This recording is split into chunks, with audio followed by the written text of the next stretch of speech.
Tema 1, subtema 1, keragaman budaya bangsaku. Pembelajaran 1. Assalamualaikum warahmatullahi wabarakatuh. Halo anak-anak wonderful class, bagaimana kabar kalian di rumah? Semoga anak-anak wonderful class ibu yang soleh dan solehah dalam keadaan sehat walafiat. Alhamdulillahirrabbilalamin, kali ini kita bisa berjumpa kembali pada pelajaran tematik terpadu. Sebelum kita memulai pelajaran hari ini, marilah kita membaca doa terlebih dahulu. Bismillahirrahmanirrahim. Rabbi zidni ilma warzuqni fahma.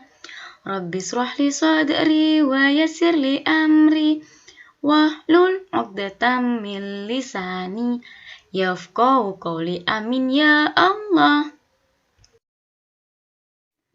Baiklah anak-anak wonderful, di pertemuan kali ini kita akan membahas muatan bahasa Indonesia tentang gagasan pokok dan gagasan pendukung.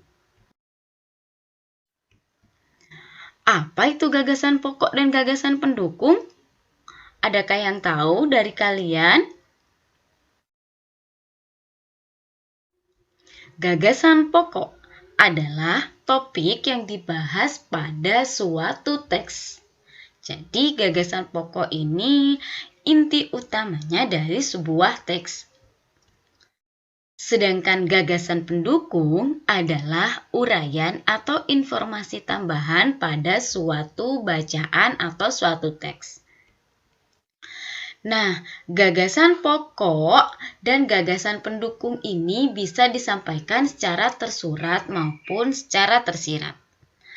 Secara tersurat, gagasan pokok dapat ditemukan pada kalimat utama yang terletak di bagian awal, akhir, atau awal dan akhir. Lalu, bagaimana cara menentukan gagasan pokok dan gagasan pendukung ini? Nah, anak-anak soleh dan solehah, cara menentukan gagasan pokok dan gagasan pendukung. Yang pertama, kalian harus membaca teks secara seksama. Jadi, baca secara keseluruhan teks tersebut. Kedua, cermati kalimat pertama hingga kalimat terakhir paragraf. Jadi, untuk menentukan gagasan pokok dan gagasan pendukung ini, kalian harus fokus membacanya kalimat demi kalimat ya. Yang ketiga, temukan kalimat utama dan kalimat penjelas dalam suatu paragraf. Nah, ini contohnya. Ayo kita bahas bersama dan pelajari bersama. Ibu di sini mempunyai sebuah contoh paragraf. Nah, di sini ada paragraf ya. Perbedaan paragraf itu biasanya di awal kalimat kata pertamanya lebih menjorok ke dalam. Kalian perhatikan posisi penulisan batik, bukan yang di judul ya, bukan yang dicetak tebal sama ibu, kata batik dengan kata Indonesia. Tidak lurus kan? Sedangkan kata Indonesia dengan kata dilukis itu lurus. Itu artinya ini satu paragraf. Anak-anak, setelah kita membaca teks tadi, teks paragraf tentang batik ini, kita tentukan kalimat utamanya dulu. Baik, di sini Ibu sudah menenden yang warna orange. Batik merupakan kain tradisional Indonesia. Nah, ini kalimat utama dari paragraf ini.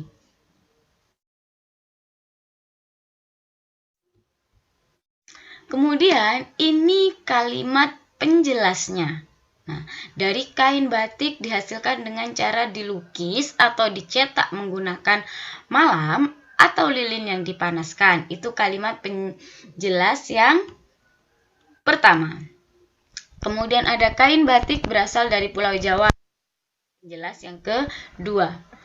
Seiring berkembangnya batik tidak hanya ada di Jawa. Itu kalimat penjelas ketiga.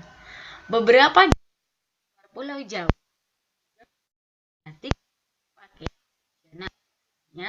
batik Bali. Ini kalimat penjelas keempat. Jadi kalimat penjelas itu tidak hanya ada satu. Kalau kalimat utama cuman ada satu.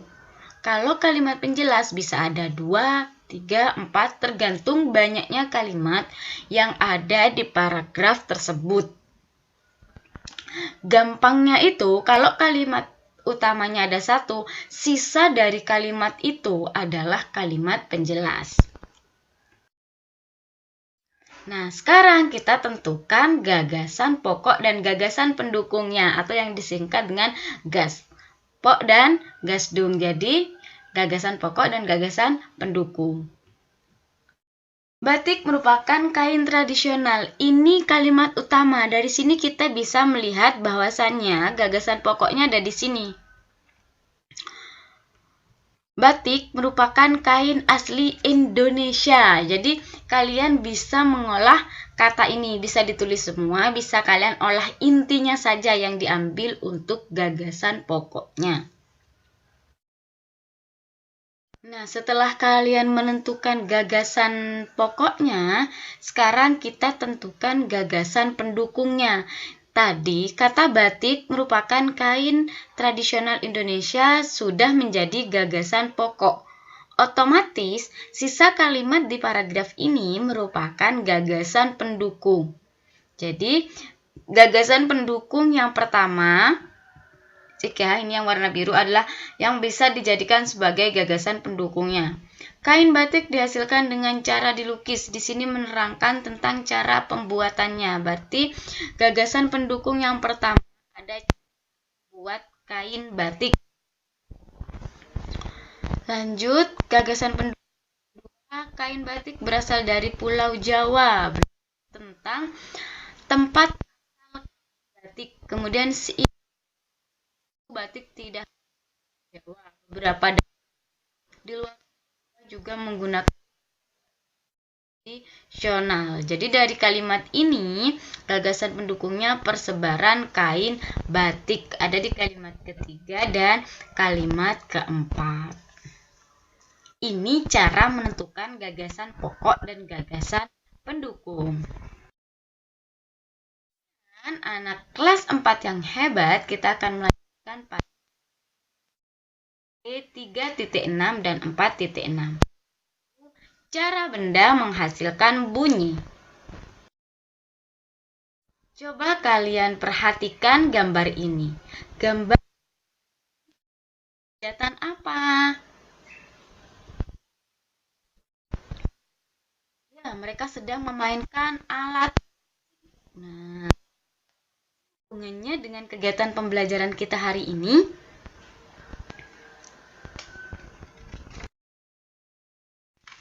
Ini juga ada alat musik. Nah, di sini kita akan mempelajari cara menghasilkan bunyi alat musik tersebut. Jadi, bagaimana cara alat musik tersebut bisa terdengar bunyinya. Nah, tersampaikan bunyinya kepada kita. Kan, alat musik itu caranya bermacam-macam buat menghasilkan bunyi. Yang pertama, dipukul. Nah, contohnya ada 2 alat musik ini, gong dan gendang. Masih banyak alat musik lainnya ya yang cara memainkannya dipukul.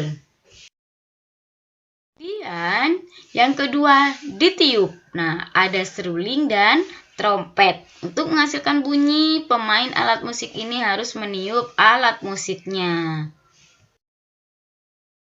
Yang ketiga, ada yang tahu ini alat musik apa namanya? Ini namanya biola. Cara memainkannya yaitu digesek. Kemudian ada gitar. Cara bermain gitar itu dipetik. Dan selain ada gitar, ada juga kecapi.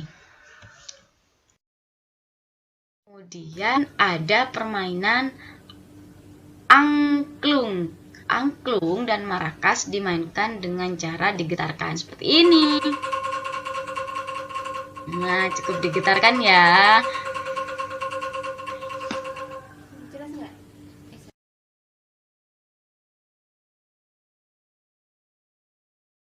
Alhamdulillahirrabbilalamin, anak-anak hebat telah belajar hari ini pada pelajaran tematik terpadu. Terima kasih telah menyimak videonya. Ibu akhiri. Wassalamualaikum warahmatullahi wabarakatuh.